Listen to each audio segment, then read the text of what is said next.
Komið í sæl, við sjáum þessa fallegu tunglmynd sem að tekin var af landinu í dag. Þar hér sjáum við nokkuð myndarlega lægð austur af landinu og austur af Færeyjum raunverulega. Það sást til sólar í flestum landshlutum, helst að það væri smá skýjahjöla hér með suðaustur ströndinni.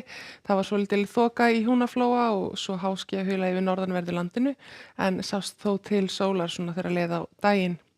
Hitinn náði 18 gráðum bæði á Hjarðarlandi í Biskupstungum og á Hvanneyri og svo voru rétt rúmar 17 gráður á Þingvöllum.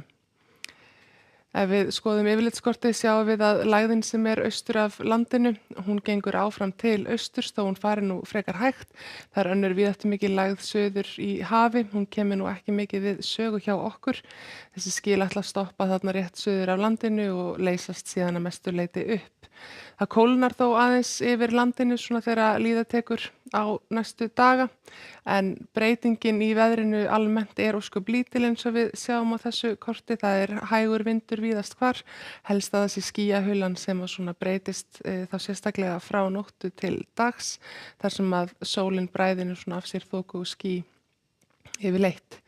Við sjáum á hitasvæðiskortinu að það koma þessir svona bláu eða ljósu litir hérna sérstaklega inn á norðaustanvert landið og svo líka á norðvestanvert landið á aðfaranótt sunnudags. Það þýðir að það er alveg líkur að því að verði eitthvað næturfrost á þeim slóðum og hámarkshiti dagsins verði kannski ekki nema svona 8 gráður ef að nær því þá, en það er áfram útlit fyrir nokkur hlýindi hér sunnan og suðvestan til, einkum yfir hádaginn. Í fyrramálið þá er áfram útlit fyrir svona hæga breytilega átt hér sunnan og suðvestan til eins og hefur verið, en það er ríkjandi norðaustanátt við norðurströndina. Það er svona skýjað allvíða í fyrramálið, má gera ráð fyrir því að það sjást til sólar við Breiðafjörð og jafnvel einhvers staðar við norðurströndina. En síðan þegar líða tekur daginn að þá léttir nú allvíða til. Áfram útlit fyrir einhverjar þoku hér við Austfirði og kannski með norður og vestur eða norðvestur ströndinni, en svona inn á landi þá ætti að sjást til sólar. Það má alveg búast við því að það aukist líkurnar á síðdegisskúrum eftir því sem að sólin er að skína meira og er útlit fyrir svona einhverjar skúraleðingar, einkum inn til landsins suðvestan til og kannski Borgarfirðinum líka á morgun. Á laugardag þá er áfram ósköp svipað veður, það er kannski heldur að lækka hitinn við suðurströndina þar sem það eru meiri líkur á einhverjum skúrum. Það er áfram þetta þokumerki í öllum spám bæði fyrir Austfjarðamið og suðausturmið og einnig miðin norður af landinu, en hér inn á landi þá ættum við nú að sjá til sólar. Það eru ekki mikla breytingar fram á sunnudag, einhver smá þokuslæðingur kannski við suðurströndina þá, en það ætti að skína sól í flestum landslutum, en hér er þó loftið yfir landinu farið að kólna svolítið, þannig að hámarkshiti dagsins hann lækkar nú líklega markvert frá því sem að verður á morgun og á laugardaginn.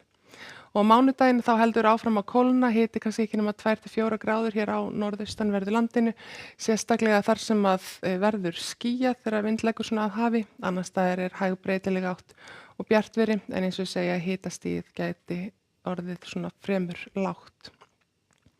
En það er sem sagt, eins og ég hef sagt, litlar breytingar næstu daga. Það er þó meiri svona skúraleðingar í kortunum fyrir sunnan og vestanvert landið.